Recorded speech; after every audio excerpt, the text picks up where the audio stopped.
Company. DZRH, member, kapisanan ng mga broadcaster ng Pilipinas. Oras sa Bishop Ephraim Faltagana, alas 4:11. Uy! Nakapag-break ka na ba?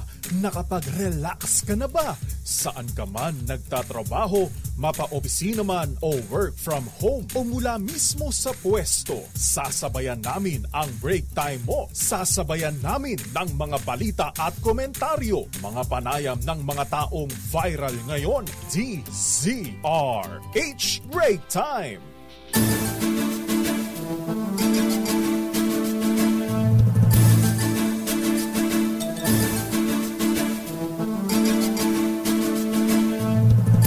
Magandang hapon, Pilipinas. Ako po si Deo Macalma. At sa ngalan po ni Ms. Thea Petio Corpus, ako po si Aliyah Ikatlo. Anong pangalan mo? Ako, Lakay, si Aliyah Ikatlo. Wala muna tayong showbiz princess ngayon. Ba't andito ka? Naligaw, Lakay. At ngayon sa detalye ng ating mga balita, headlines ng ating mga balita ngayong araw ng Lunes Santo, 25 ng buwan ng Marso.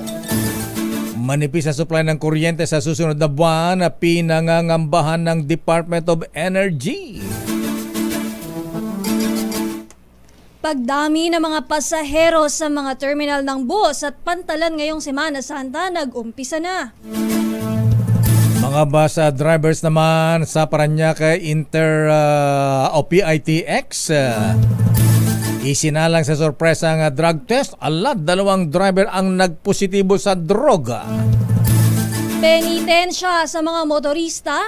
Big time oil price hike asado bukas. Opisyal naman ang Chinese Embassy ipinatawag ng Department of Foreign Affairs dahil sa panibagong pambubuli ng China Coast Guard sa barko ng Pilipinas. Lady Mayor ng Bamban Tarlac pinaiimbestigahan sa DILG dahil sa posibleng koneksyon sa ni-raid na Pogo Hub. Hala. Ito ba yung boyfriend ni Congressman? Ay, girlfriend ni Congressman? Pondo naman para sa DepEd vouchers program, pinahihigpitan sa Senado. NBI team na nagtungo sa Timor-Leste nakabalik na sa bansa. Pero hindi kasama ang naarestong si dating Congressman Teves. Abay, humihingi daw ng humili ng political asylum.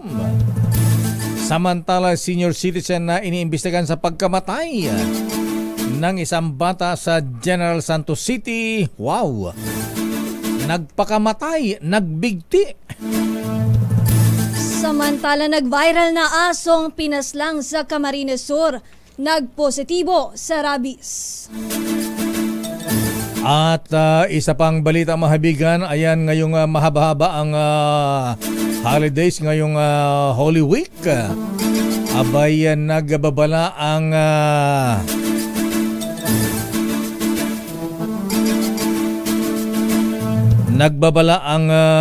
Globe, Miss Aliyah, ha? Lakay, bakit? At ganun din ang NTC, National Telecommunications Communication, nagbabala po sa mga scammer. Ayan, o, diba? Usong-uso na naman yan. Dahil pag ganitong mahaba ang holidays, abay dyan nagsasamantala ang mga scammers dahil sarado ang mga bangko. Right? Ayan, oo, Lakay, kaya may sinasabi ang ating mga ahensya na huwag nyo nang ipapaalam kung aalis kayo ng bahay ninyo. At saka huwag nyong sasagutin yung hindi nyo kilala. Ayan. At huwag kayong magbibigay o magre-reply sa mga alok. Ayan. At kung ano-ano pa pagka hindi nyo kilala. Samantala, sa detalye ating mga balita, posibleng makaranas ng yellow alert o kaya ay mababang supply ng kuryente ang Luzon grid sa Abril at Mayo. Sinabi ng Department of Energy na epekto ito ng umiiral na El Nino phenomenon sa mga hydroelectric power plants sa bansa. Batay sa monitoring ng Department of Energy, tumatakbo ng below capacity level ang manasabing planta ng kuryente. Kaya posible maranasan ang yellow alert sa mga susunod na buwan. Kaya ingat at tipid sa kuryente. Sinabi rin ng DOE na wala namang magiging problema sa supply ng kuryente sa Visayas at Mindanao. Dahil nasa normal reserve level naman ang grid sa mga nabanggit na rehiyon. Paano kami sa Luzon? Kaya nanawagan ang Department of Energy sa publiko na magtipid sa paggamit ng kuryente, lalo na't nagsimula na rin ang dry season o tag-init sa bansa batay sa anunsyo ng Pag-asa. Samantala, lakay-usapang biyahe naman tayo, nag-umpisa na ang pagdami ng mga pasahero sa mga terminal ng bus at mga pantalan ngayong Semana Santa. Sa Manila Port Passenger Terminal, inaasahang dodoble ang bilang ng mga biyahero na uuwi sa Visayas at Mindanao. Sa datos ng Philippine Coast Guard, nasa higit 50,000 ang bilang ng mga outbound passengers at higit 46,000 naman ang inbound passengers sa mga pantalan sa buong bansa. Samantala, lalo pang pinaigting ang seguridad sa PITX sa pamamagitan ng paglalagay ng K9 dogs at walk-through metal detectors. Umabot na sa higit 74,000 ang mga pasahero ng nasabing terminal pasado alas 2 ng hapon. Sa BFCT Terminal naman sa Marikina, inaasahang sa Miyerkules Santo pa mararamdaman ang dagsa ng mga pasahero. Chill ka lang. Samantala, suspendido muna ang number coding sa mga saksyan sa Huwebes Santo at Biyernes Santo. Idineklara na ng Malacanang na regular holiday ang March 28 at March 29 at nagpaalala din ang MMDA na wala ring number coding tuwing Sabado at Linggo. Kaugnay nito ay nabisuhan ang lahat na planuhing mabuti ang biyahe ng mga magbabakasyon para makaiwas sa anumang disgrasya. Samantala, lakay nagpositibo ang dalawa sa mahigit 200 bus drivers sa Parañaque Terminal o Integrated Terminal Exchange na sumailalim sa surprise drug testing kanina. Ayon kay PITX Corporate Affairs Head Jason Salvador, bagamat dadaan pa ito sa confirmatory test, hindi na agad pinayagang bumiyahe ang mga nasabing driver.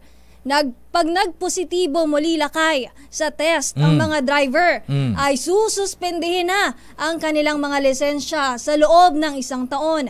Samantala, nag-inspection din sa PITX sina Transportation Secretary Jaime Bautista, Local Government Secretary Benhur Abalos, DICT Secretary Ivan Uy, LTFRB Chairman Teofilo Guadis III at iba pang mga opisyal ng pamahalaan. Tinitiyak naman ng mga opisyal na maayos at ligtas ang biyahe ng mga pasaherong uuwi sa kani-kanilang mga probinsya. Abay, dapat wala nang second chance yan. Pagka nagpositibo sa droga, abay, kanselado ang lisensya. Lakay kasi ang kapalit nito ay safety ng mga maraming biyahero. Siyempre, mga pasahero nila. Samantala, mga kuya, mga motorista, mga drivers, full tank na nyo. Dahil magkakaroon ng malaking taas presyo ng petroleum products sa bukas, Martes Santo. Pambira man mga oil companies, so dinagdagan pa ang penitensya na ating mga kababayan. Batay sa anunsyo ng mga oil companies, 2 pesos and 20 centavos ang itataas kada litro ng gasolina, mga kuya. At 1 peso and 40 centavos naman sa kada litro ng diesel. Samantala, maging kerosene, mga misis, ay magtataas din ng 1 peso and 30 centavos kada litro na epektibo na bukas, March 26. Ang ganitong pagbabago sa presyo ng produkto ng petrolyo ay nakadepende sa paggalaw nito sa pandaigdigang merkado. Kanya kay sinasamantala dahil alam na maraming bibiyahe ngayon. At pagka bibiyahe ka ngayon, siguradong full tank, hindi lang 1/4, 1/4, 3 guhit. Ha? Kaya nga lakay dahil mahaba-habang biyahe ngayong long weekend. Sinasamantala naman yata ito, Secretary Lutilla, nandiyan ka pa ba sa DOE? Pinatawag na ng Department of Foreign Affairs ang charge d'affaires ng Chinese Embassy kaugnay sa pinakabagong insidente ng panghaharas ng China Coast Guard sa Ayungin Shoal. Ayon kay DFA spokesperson Maria Teresita Daza, ang pagpapatawag sa Chinese charge d'affaires ay para lubos na iprotesta ang ginawang pambobomba ng water cannon ng China sa ating barko. Sinabi rin ni Gasa na inutusan na rin nila ang Embahada ng Pilipinas sa Beijing na gawin na rin ang demarch sa Chinese Ministry ng Foreign Affairs. Giit din ng DFA na dapat umalis na ang mga barko ng China sa Ayungin Shoal dahil ito'y kasama sa ating exclusive economic zone at lumalabag sa sovereign rights at jurisdiction ng bansa sa lugar. Ba't hindi yung ambassador na ipatawag?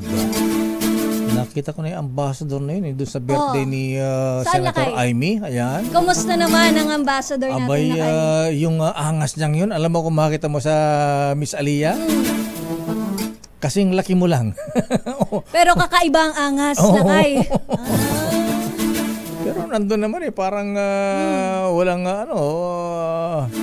parang mga kinutusan. Pero pagka magsalita, maangas. Samantala sa iba pang detalye ng ating mga balita, babalikan natin ilang pang detalye ng ating mga balita.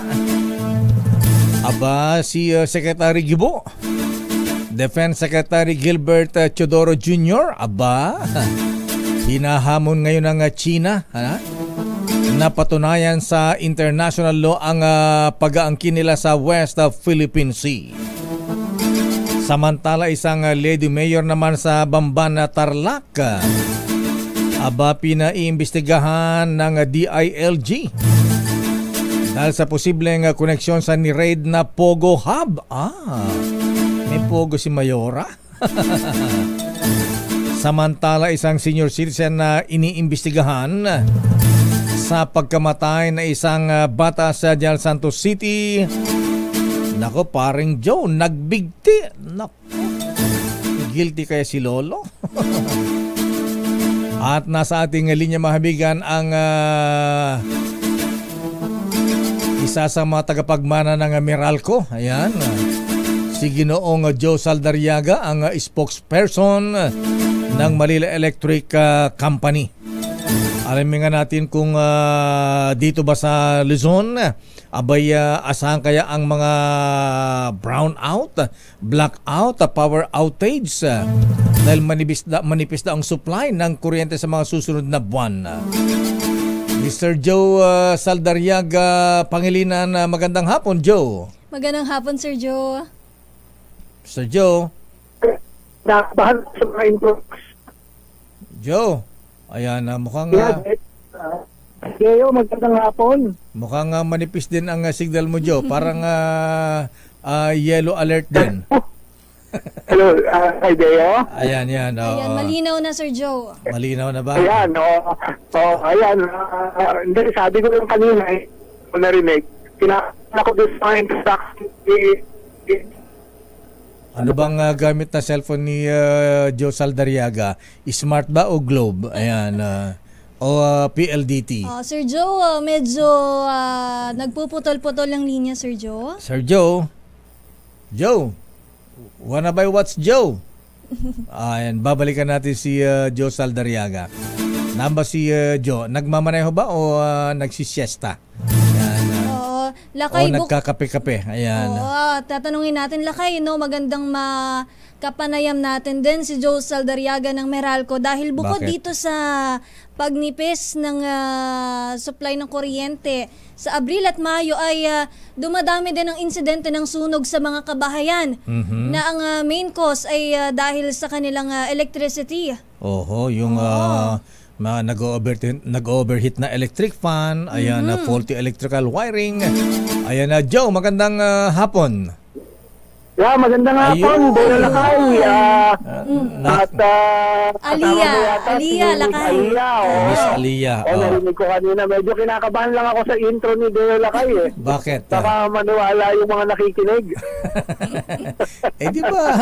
Di ba ikaw ang isa sa mga tagbagmana ni Don Manny B. Pangilinan? Alam mo ninyo, ako'y kawani lamang dito sa Meralco na pinipilit ko magbigay ng liwanag kahit paano sa pamamagitan ng pagbigay ng impormasyon. Ayan. Narinig ko yung binanggit mo kanina, Deo Lakay at saka Aliyah, no? Kami naman sa Meralco, patuloy naman kami nakikipag-ugnayan sa pamahalaan, sa DOE, gayon din sa aming mga stakeholders, particular itong mga malalaking customers natin, na kasapi dun sa tinatawag na Interruptible Load Program o ILP, na ito ay sa demand side management. Ibig sabihin, sa supply, wala naman talagang magagawa ang Meralco dyan. Pero dun sa consumption side, kung saan maaaring gumamit yung ating mga partners na malalaking commercial establishments, industrial factories ng kanilang sariling source of supply o generator set. So, at least kahit paano yung load na dapat kukunin nila sa Meralco, ma-free up para naman maipamahagi natin sa mga customers natin na wala naman pong sariling kakayahan na mag-supply na sarili nilang kuryente. Ibig sabihin, talagang tanging Meralco lang po ang source nila. So, that's one of the measures we have been doing. I think, hindi ako nagkakamali, since 2015. So, magsasampung taon na, yan ang programa natin, ano? Kasama na din doon, Lakay, yung energy efficiency. Katuwang din natin ang pamahalan dyan. Although mahirap talagang gawin ngayon, napakainit ng panahon, pero kahit pa paano, makatulong itong energy efficiency in terms of saving demand. Ibig sabihin naman ng saving demand, pabawasan yung pangkalatang gamit to supply ng kuryente. So, Joe, dito sa babala ng Department of Energy na manipis ang supply ng kuryente, ine-expect na ba ng Meralco John na magkaroon tayo ng rotational brownout dito sa Luzon? Particular sa Metro Manila. Kaya nga meron tayo nitong ILP, meron tayong aggressive energy efficiency campaign para wag umabot sa ganon. Pero kung sakasakali man talagang magkaroon ng aberya, bigla may bumagsak na planta o magkaroon ng problema, handa naman kami sa pamamagitan ng tinatawag na manual load dropping where we equitably distribute power and temporarily alisin muna natin yung supply kung talagang hindi nakasya yung pangkalatang supply sa kuryente. Pero wag naman sana umabot sa ganon. Sir Joe, matanong din namin, no, dahil ngayong warm and dry season o summer season, syempre, mas mataas ang konsumo ng mga tao sa kuryente. Aasahan ba natin ang pagtaas ng singil sa kuryente sa susunod na buwan? Alam mo, napakagandang tanong yan kasi ang consumption is expected to rise anywhere between 10%, no? In terms of yung consumption level. Now, yung presyo syempre ng kuryente is dependent on demand. Mas mataas yung pangangailangan, mas may pressure yung presyo ng kuryente na tumaas din, particularly sa merkado, yung wholesale electricity spot market. So from March all the way to July, usually yan yung peak na tinatawag natin, no, peak demand months. Kasabay nung pagtaas ng konsumo ng mga consumer, meron din pressure para sa presyo na tumaas. So double possibility yan, always there. Kaya nga kami, at this point in time, pagka ganitong tag-init na, I think nagdeklara na ng dry season o summer ang pag-asa, we really have to be conscious on our effort to try and save electricity the best we can. Joe, pagka tumaas ang konsumo ng kuryente, magtataas din ba ang singil ng Meralco? Well, pag tumaas ang consumption, Lakay, it goes without saying, taas din yung presyo, hindi na presyo, no? Yung mismong, kasi tataas yung per kilowatt hour usage mo eh. So malamang, tumaas din yung babayaran mo sa bill. Natural. So, ganun yung magiging action. No? Now, as to the actual per kilowatt hour price, that will be dictated by many factors. No? Nandiyan na yung dispatch capacity ng mga planta, yung presyo sa spot market, at iba pang factors that may come into play. Pero makakaasa sila ano man ang mangyari. Kami ina-anunsyo naman talaga namin yan regularly on a monthly basis, so we will be able to empower our customers in terms of information on their power cost. Malaki ba itataas yan? Parang oil companies pala, Joe, ha? Ngayong ine-expect na marami ang magpapa-full tank dahil mag-uwian ng mga probinsya. Abay, ang laki ng itataas ng presyo ng langis simula bukas. 2 pesos mahigit, Joe. I can only speak for Meralco Straits de Lakay. But it's really dictated by several factors na pinapaliwanag ko yan every month kasi meron akong press briefing every month at kasama na din dyan yung aming Meralco Advisory kung saan na-explain namin talaga in detail ano yung pagbabago sa rate. Wala bang mandato ang bossing Manny Pangilinan na naku, ang taas ng kuryente. Ayan, ang ating mahabayan malaki ang doble ang dahil sa init ng panahon, doble ang bayarin nila sa kuryente. Tulungan kaya natin sila magbawas kaya ng presyo ng singil sa kuryente. Wala bang ganong iniisip ang Ninong Manny Pangilinan? Walang mandato naman talaga ng Meralco Lakay is to secure the least cost possible. Kaya meron naman periods during a given summer month na bumababa din naman yung presyo ng kuryente. Except, siyempre, pag tumaas yung konsumo ng customer, usage na yun. Ibig sabihin sa paggamit na yun. Pero kung per kilowatt hour basis, talagang hinahanap natin yung least cost possible. That's why sa spot market, we buy more when it is low, and we buy less when the price is high. Sir Joe, naalala ko lang dahil binabanggit nila meron pa rin ba tayong tinatawag na lifeline rate para sa mga 4-piece beneficiaries natin? Di ko yata alam yung lifeline rate. Ano yan? Ano yan, Joe? Maganda na tanong mo yan. Ano yan? Kung ang consumption mo, Deo Lakay, Aliyah, hindi aabot ng 100 kilowatt hours kada buwan, consistent ka dyan over a given time, mendo ka ng 4-piece, na talagang na-identify ka as part of the marginalized sector, ibig sabihin, mahirap na pamilya, may ayuda sa pamamagitan ng subsidy, anywhere from 20 to 100%. So, itong ayuda na to, in the form of subsidy, is enjoyed by those under the program. So, tuloy-tuloy yan. Yun lang dati kasi wala naman distinction, basta hindi lalampas ng 100 kilowatt hours kada buwan, kahit sa condominium ka nakatira, obviously, hindi naman dapat merong kasubsidiya. So, ang ginawa ng batas, in-identify, yun lang talagang mapipinpoint at malalaman na kasama dun sa mahihirap na kababayan natin para mabigyan naman ng ayuda. Marami na bang consumers dyan na hindi kumukonsumo, hindi umaabot ng 100 kilowatt per hour? Alaga? Yes, marami din kayo, especially in the marginalized community. Sir Joe, para sa mga kababayan natin na hindi pa masyadong alam itong lifeline rate, paano ba to? Kailangan bang mag-apply para dito? Yes, kailangan nila mag-apply sa business center na pinakamalapit sa kanila. Pakita lang nila yung identification card nila at saka yung patunay na miyembro sila ng 4P o social welfare, local social welfare recipient sila. I-determine yan, may sariling linya yan sa business center sa pagkakaalam ko.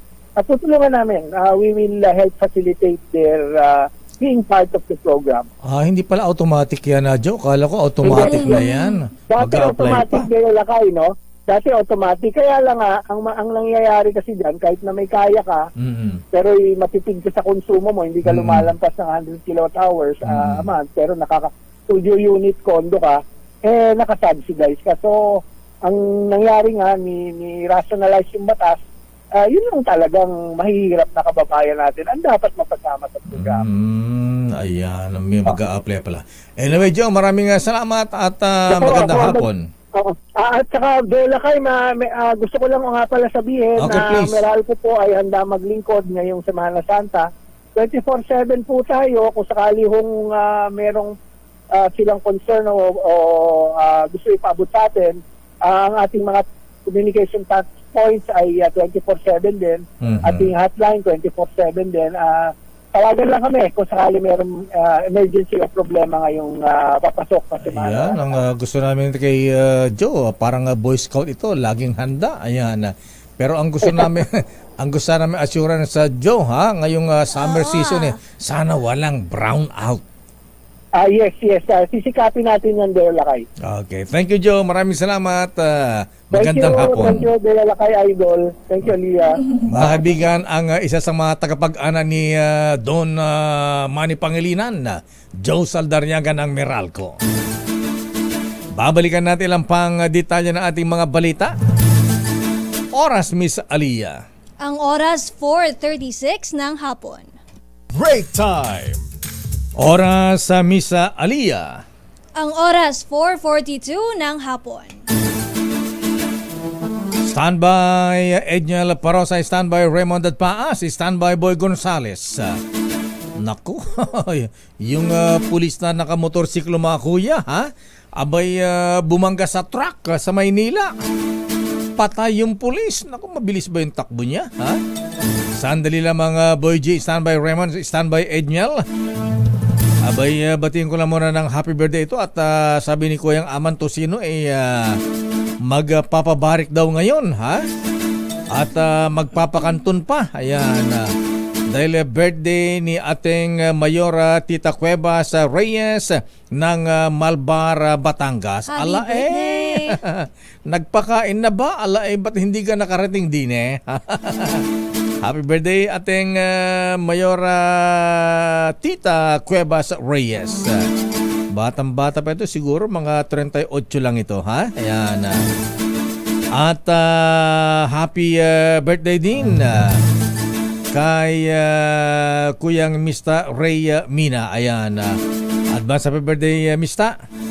At happy birthday din kay Kuyang Congressman Pulong Duterte. Kay, of course, birthday. Giselle Ricafort ng DZRH. Nasaan siya, Ba't wala man lang paramdam? Happy birthday, Giselle Ricafort. At yung mga taga-PSG, ayan, masaya ngayon dahil birthday ng kanilang Deputy Commander, Kuyang Colonel Joseph Dator. Happy birthday, Kuyang Colonel Dator, sir. At ganun din si Kuyang Fiscal Milbert at Michael Lorenzo Racho. At sa detalye ng ating mga balita, Defense Secretary Gilbert Chodoro hindi nakasama sa top security meeting kanina patungkol sa West Philippine Sea, kung saan pinag-usapan po, mahibigan, ang nangyaring panibagong pambubuli, pangaras ng China sa ating mga barko sa West Philippine Sea. Kaya nagalit na ang National Security Advisor Eduardo Anyo.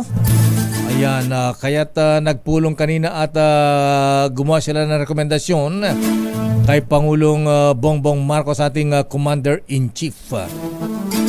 Alamin nga natin ang report mula kay Edniel.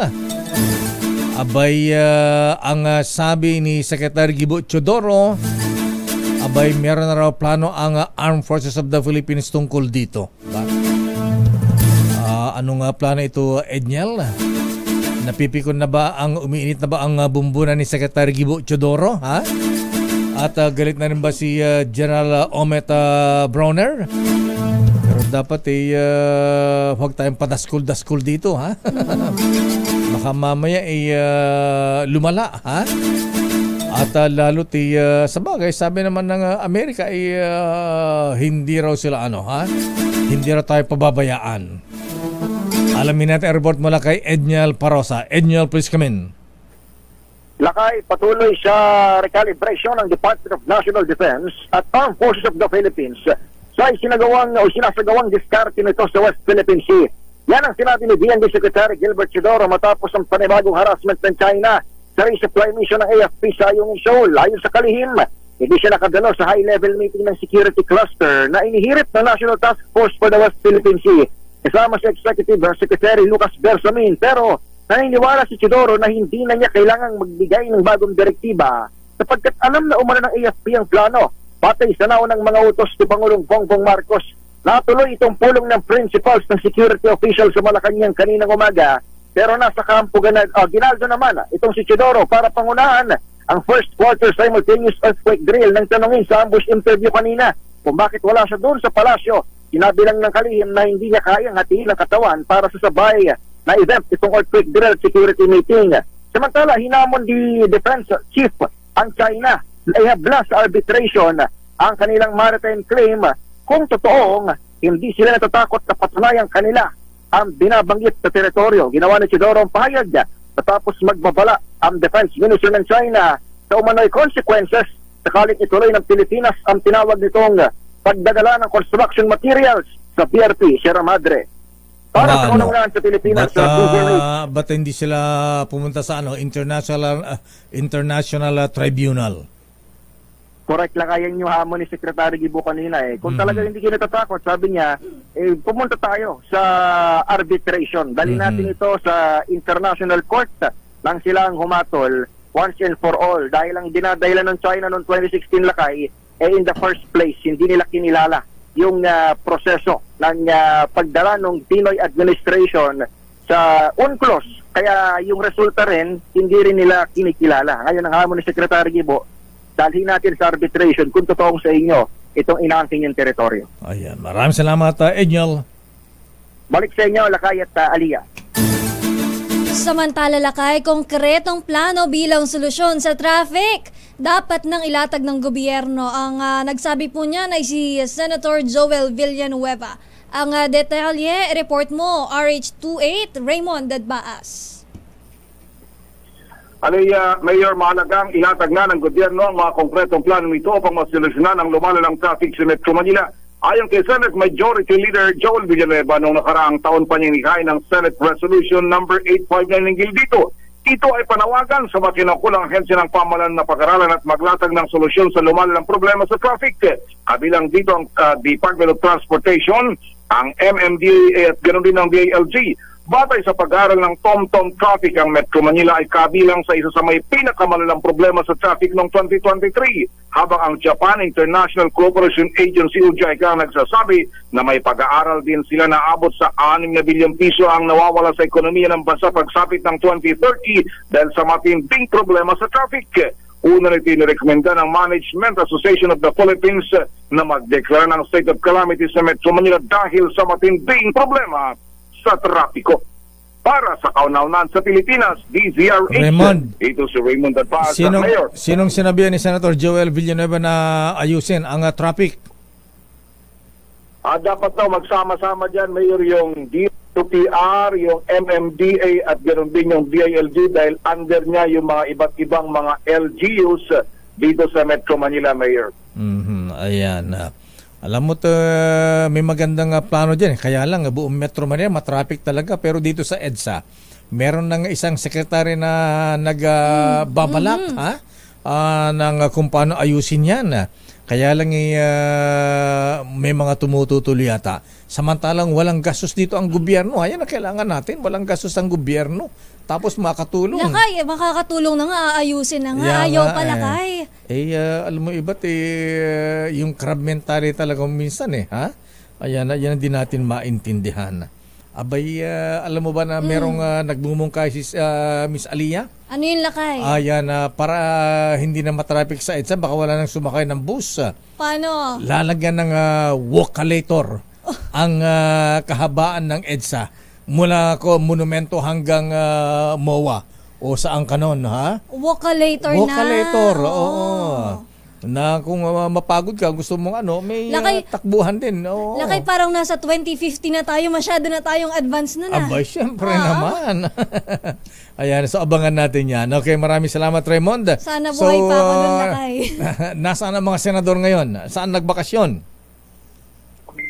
Yung iba, Mayor, hindi lang inilalabas kasi kung sino yung mga ilan yung bilang. Ang nag-confirm lang na pupunta sa Interparliamentary Union si Senador Pia Cayetano at siyempre ang head ng delegation, Senate President Juan Miguel Zubiri. Pero hindi nilalabas kung sino yung ibang kasama nila doon, Mayor, na nagpunta sa IPU. Yung IPU ay sa Geneva, Switzerland. Yung iba ay kanya-kanyang o family trip, yung iba mayor na nagpuntahan sa iba't ibang mga bansa. Ayan, nakita mo ba si Senator Alan Peter Cayetano, ha? Bagets na bagets dun sa kanyang bagong gupit. Bagong look. Fresh na fresh. Anong tawag doon? Yung may tapyas sa gilid? May two lines. Parang ang tawag natin sa ROTC, Raymond, pagka mahaba ang buhok mo, kultaban da. Kasla bagong kultab yung gupit. Yung gupit ni Senator Alan Cayetano Lakay, Gen Z na Gen Z. Kaya nga akala ko tuloy kanina, makita ko, si Isko Moreno ba ito? Ayan. Nagulat ka ba, Lakay? Oo. Kaya makita ko, Mayor Lani Cayetano ang kasama. Ha? Nagsusubuan ba? Ayun, kita parang si Yorme Isko, ha? Bagets na bagets ang Senator Alan Peter Cayetano, ha? Ayan, iba. Sabi ni Senator Alan, ako lang to. Ganun ba? Hindi. Kala ko mainit ang panahon kaya kailangan agpapukis. Ayan. Magpagupit na maikli. Ayan. Anyway. Sige, maraming salamat, Raymond. Para sa kauna-unaan sa Pilipinas, DZRH, ito si Raymond Advance, tuloy-tuloy sa pagbabalita, tuloy-tuloy sa serbisyo, sama-sama tayo, Pilipinas. Maraming salamat, Raymond, at happy birthday din kay Bobot Batara mula sa Isang Kalahi and Friends ba? At pulis na nakamotorsiklo. Naku, mabilis ba ang takbo nito, ha? O baka naman di ba nagpapasiklab yung pulis kasi minsan may mga nagpapasiklab ba na parang nagbumotorsiklo sa highway. Parang sumasayaw yung pag-iwang-giwang wala kayo dahil pulis siya. Pa-ekis-ekis. Pero hindi kaya nakainom ito. Boy, ano nangyari, ha? Bakit bumangga sa truck? Sa daming babagain, truck pa, ha? Ayan. Mabilis ang takbo, nakainom, o ano ang nangyari? Bakit namatay? Kasi kung sagi lang yan, o kaya hindi mabilis, mabubuhay siya. Alamin natin airport mula kay Aris number 29, Boy G. Boy Gonzales, please come in. Lakay Deo Aliyah, dead on arrival sa ospital na may Sampaloc, ang isang pulis na nakamotorsiklo matapos na sumalpok sa isang trailer truck sa Maynila. Ang biktimang pulis ay nakilalang si Police Officer Arnel Rovira, 42 anyos, naka-assign sa Campo Crame sa Health Services sa Presidente ng Santa Maria, Bulacan. Sa investigasyon ng Manila District Traffic Enforcement Unit, nakahinto sa stoplight ang trailer truck na minamaneho naman ni John Reed Tortoga sa may westbound lane ng Ramon Magsaysay Boulevard, Sampaloc. Nagulat na lamang siya nang kumalubog sa likurang bahagi ng trailer truck kung saan bumangga na pala ang biktimang pulis. Napuruhan ng ulo ng rider na pulis na bumagsak sa kalsada, kung kaya't agad siyang isinugod sa ospital sa Sampaloc na pero hindi na ito umabot pa ng buhay. Para Boy. Sa kauna sa Pilipinas, DZRH. Boy. Ito si Boy. Yes, Lakay. Anong oras nangyari yan? Gabi ba o may araw? Umaga, Lakay. Umaga nangyari itong aksidente na nasasaputan na ng pulis na nakamotorsiklo. Maliwanag na, hindi pa. Maliwanag na, Lakay. At yun yung report ng Manila District Traffic Enforcement Unit. Hindi kaya nakatulog yung pulis o kaya mabilis ang takbo hindi napansin yung truck. Wala pang investigasyon sa kanyang, Lakay. Ang report ng pulis ay bumangga nga ito agad itong naturang nakamotorsiklo nga pulis dito sa tapat sa Lakay ng isang simbahan dito sa Ramon Magsaysay Boulevard. Madaling araw lang report, Lakay, alas 2:15 ibig sabihin madaling pa, Lakay. Alas 2:15 ng madaling araw. Bumangga ito nga naturang motor ng pulis. Baka inantok yung pulis sa Mistaya. Kaya daw sa lugar na yun may mga maliwanag man sa lugar na yun, pero hindi pa malaman kung bakit na lang biglang sumalpok itong motorsiklo ng pulis. Ay inaalam kung nawalan ba ng preno o ano nangyari, bakit bumangga itong motorsiklo ng pulis. Okay, maraming salamat, Boy G. Balik sa'yo, Lakay, Dayon.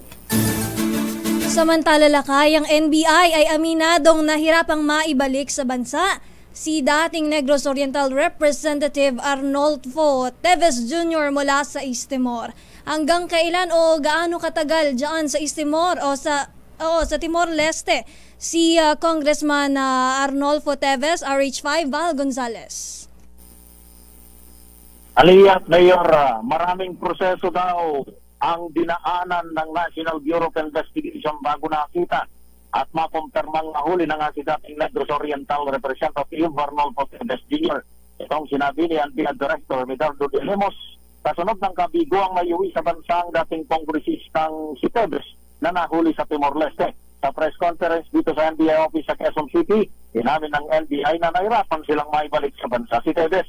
Sa ngayon niya ay sumasailalim sa court proceeding si Teves at asahang matatapos ito sa loob ng 7 hanggang 14 na araw. Sa ngayon ay walang panglinaw aniya kung ano pang mga hakbang ang susunod na gagawin ng NBI. Inihintayin daw muna nila ang resulta ng pagdinig doon bago gumawa ng panibagong hakbangin tungkol dito. Pagtitiyak ng NBI ay higit bilang deportation ni Teves sa bansa na lupat kansilado ng kanyang pasaporte at idiniklara na siyang isang terorista ng Anti-Terrorism Council. Para sa kauna-unahan sa Pilipinas, DZRH. Ako naman, Val Gonzales, tuloy-tuloy sa pagbabalita, tuloy-tuloy sa serbisyo. Sama-sama tayo, Pilipino. Maraming salamat, Val Gonzales. Mukhang magaling abogado ni Congressman Teves, ha?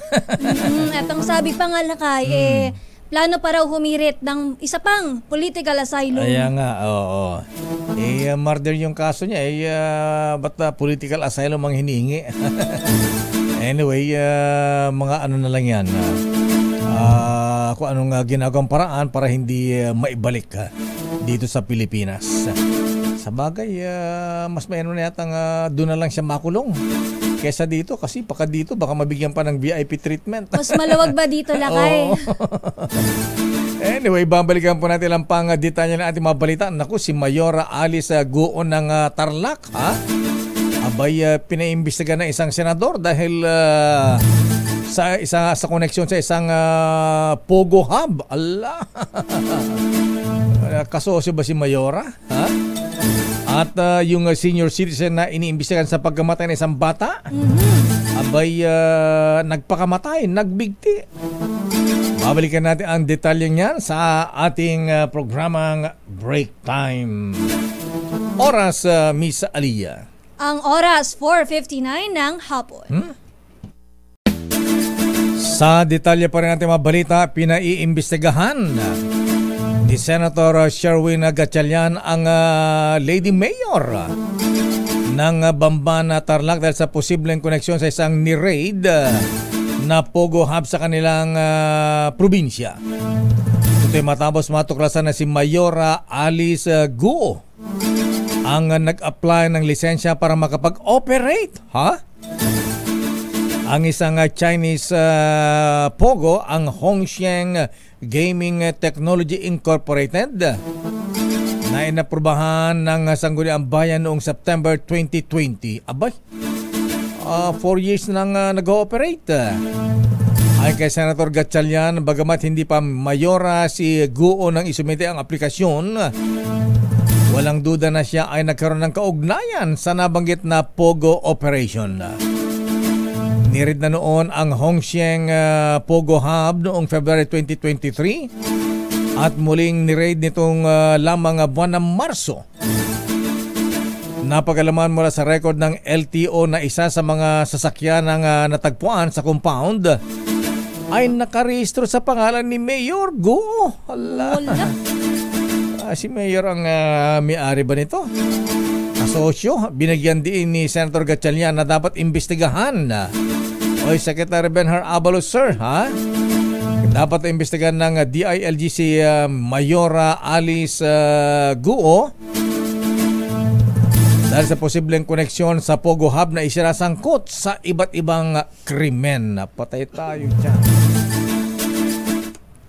Panahon na para repasuhin ang implementasyon ng Senior High School Voucher Program. Itong paniniwala ni Senator Sherwin Gatchalian na siyang chairman ng Senate Committee on Basic Education kasunod ng kontrobersyang kinasangkutan ng programa. Tinitignan ngayon ng kanyang komite ang ilang options kabilang na ang pagbabawas sa budget ng programa. Dahil lakay, mas marami daw ang mga tumatanggap ng voucher na hindi naman talaga mahihirap.